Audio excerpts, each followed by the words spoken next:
Damos paso a la mesa 4 de México. El coordinador es el maestro Alberto Manuel Carrillo Maldonado, coordinador estatal de la Red PEAN Yucatán. Maestro Carrillo, y los ponentes tienen hasta 15 minutos para su presentación. Le rogamos que nos ayude a poder cumplir los plazos. Muchas gracias. Excelente, gracias. Bueno, muy buenas tardes a todos y a todas.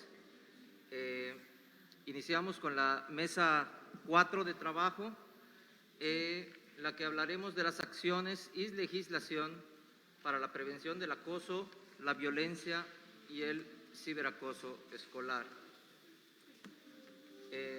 Me voy a permitir presentar al maestro Roberto Jiménez Cabrera. Él es docente investigador y asesor de la dirección de la Benemérita Escuela Nacional de Maestros. Él nos va a hablar sobre el tema de la formación docente para prevenir la violencia en el ámbito escolar. Maestro Roberto Jiménez, si gusta tomar la palabra. Gracias. Muy buenas tardes. ¿Me podrían poner la presentación, si son tan amables? Bien.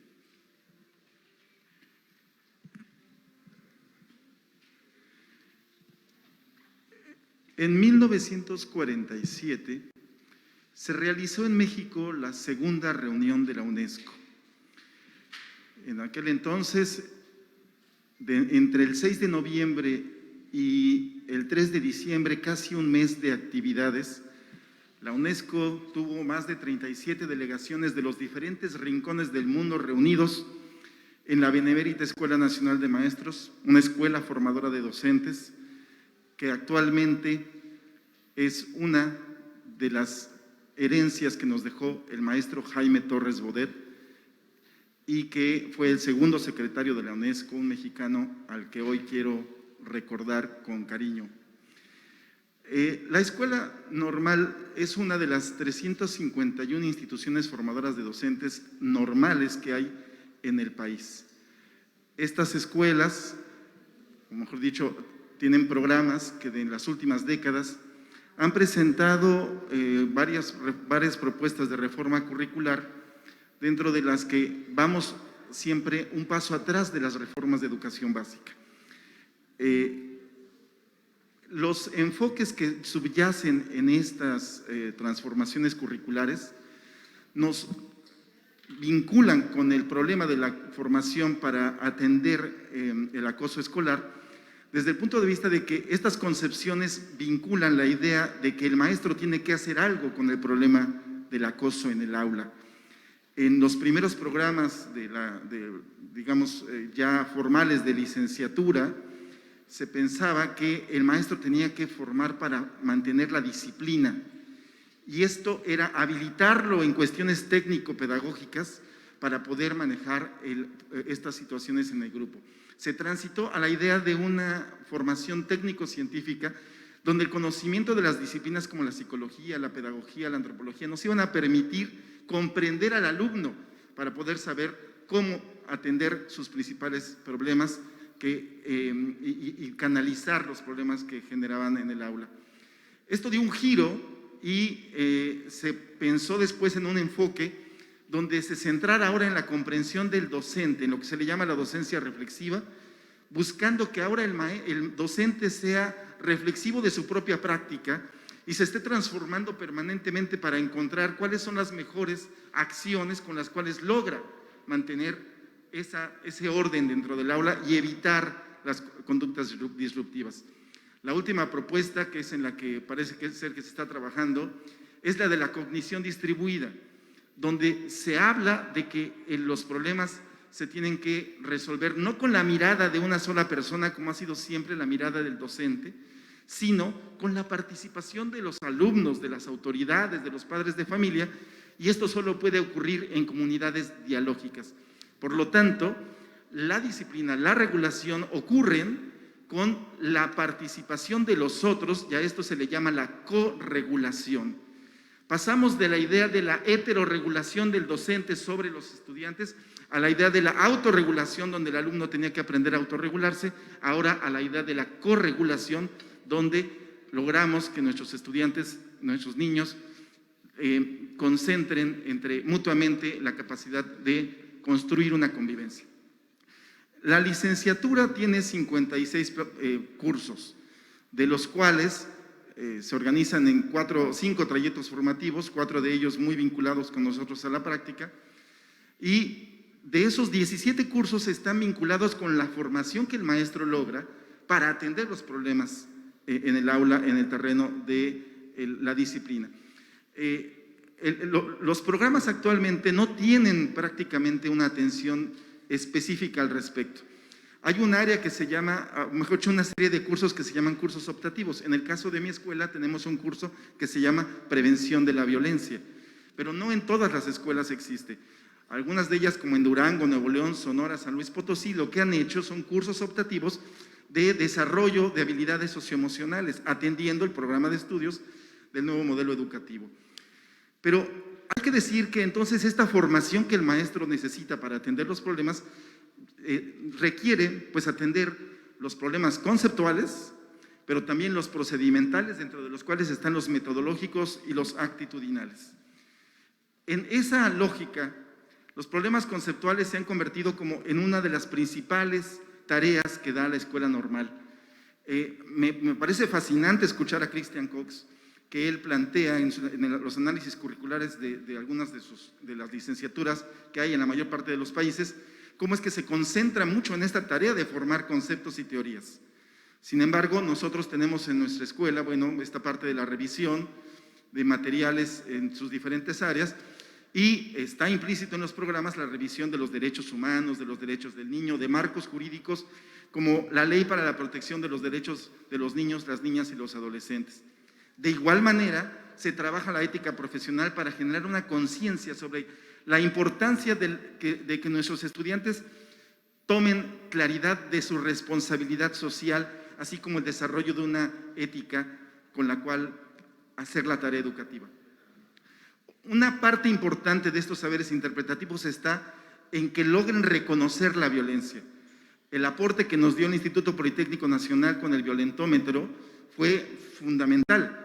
Nosotros en México no hablamos prácticamente de acoso, hablamos de violencia, de educar para prevenir la violencia, porque entendemos que la violencia, desde sus formas más breves o más mínimas, como el herir emocionalmente, el ignorar a una persona, se convierten en parte del acoso y puede ir creciendo en lo que sería lo que podríamos llamar procesos, ¿no?, que van evolucionando de sus formas más simples a las formas más complejas, en las cuales el herir físicamente es parte también de esas formas de violencia. Por eso no hablamos de acoso, hablamos de violencia en general, porque la violencia pequeña o grande finalmente está vinculadas, y hablamos de procesos pendulares, donde sabemos que un niño que hace algo ofendiendo a otro va a tener alguna forma de regreso, y ese proceso pendular va creciendo a veces hasta terminar viendo cómo los padres de familia se terminan peleando en las puertas de las escuelas, o cómo los docentes terminan discutiendo en las juntas de consejo técnico por problemas que han generado nuestros niños en pequeñas acciones.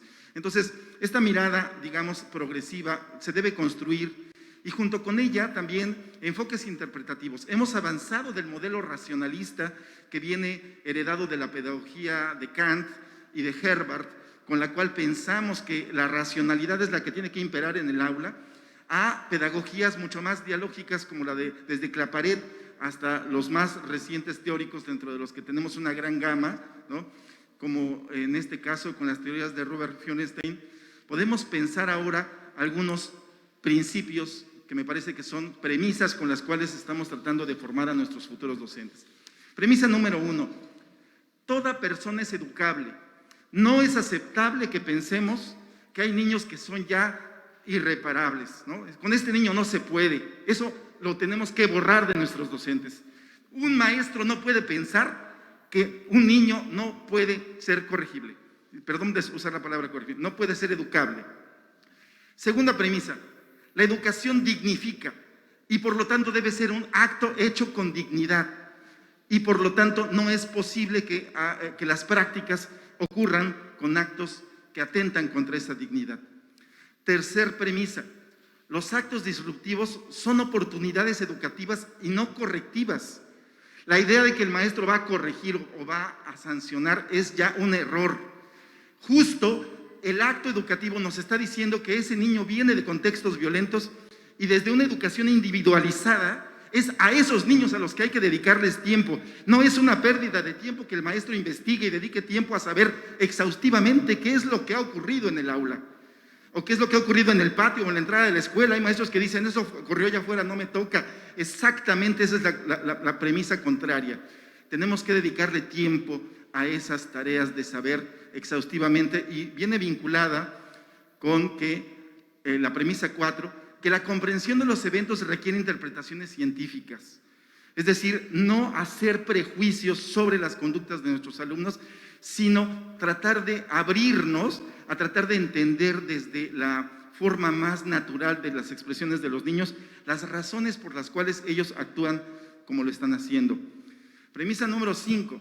Los docentes deben enseñar a sus alumnos a crear ambientes propicios para la convivencia y el aprendizaje.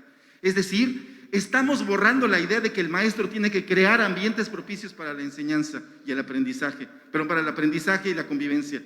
Es decir, el maestro tiene que enseñar a los niños a que sean los niños quienes creen esa convivencia.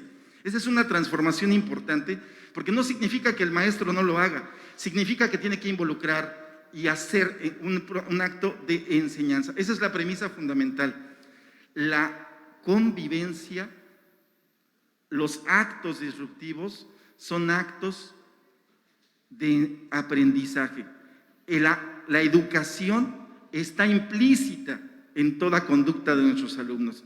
Por lo tanto, todo acto disruptivo es una carencia educativa, y es ahí donde está el trabajo del docente. Y sexta premisa es: la responsabilidad de la educación es social y se atribuye al docente. Es decir, a él se le implica, pero no es el único responsable, y aquí hemos coincidido con los diferentes ponentes que han planteado estas ideas, algunas de estas ideas. La práctica en el aula es algo que nosotros como escuelas normales tenemos y de lo cual nos sentimos muy orgullosos, porque en la práctica, en las aulas, es donde nuestros docentes aprenden lo procedimental, que viene vinculado con lo metodológico y lo actitudinal.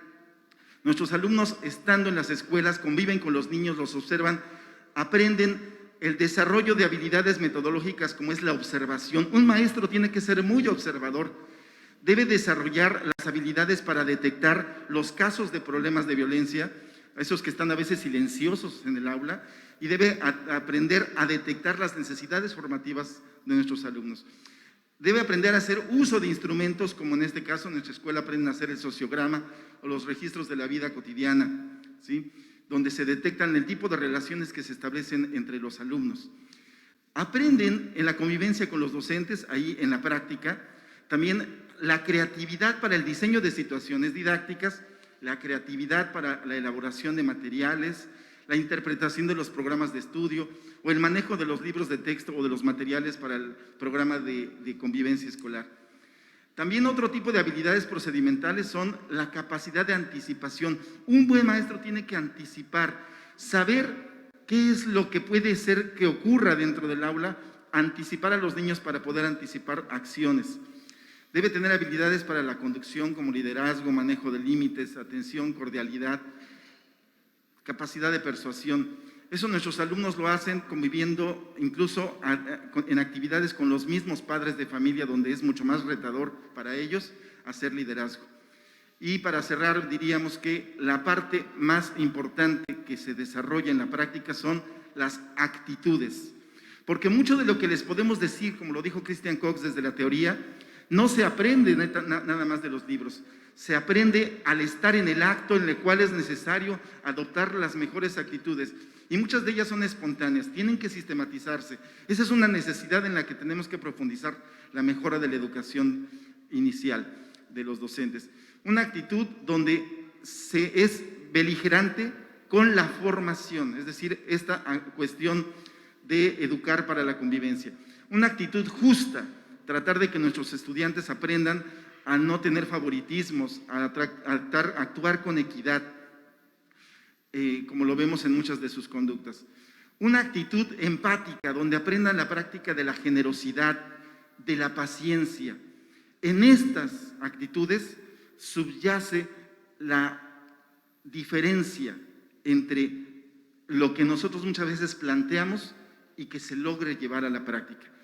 Nosotros en la escuela hemos tenido algunas relaciones con otras instituciones donde aprendemos, ellos nos enseñan mucho, en este caso con el Instituto Federal Electoral, tenemos que nos visitan constantemente con la ludoteca cívica, donde nos enseñan y aprendemos y también aplicamos el aprendizaje a través del juego, el aprendizaje de valores y de la convivencia para que nuestros niños logren los mejores fines, nuestros jóvenes logren defender el interés superior de la infancia.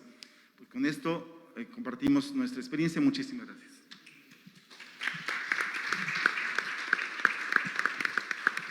Le agradecemos mucho, maestro Roberto Jiménez, por su intervención y en tiempo justo.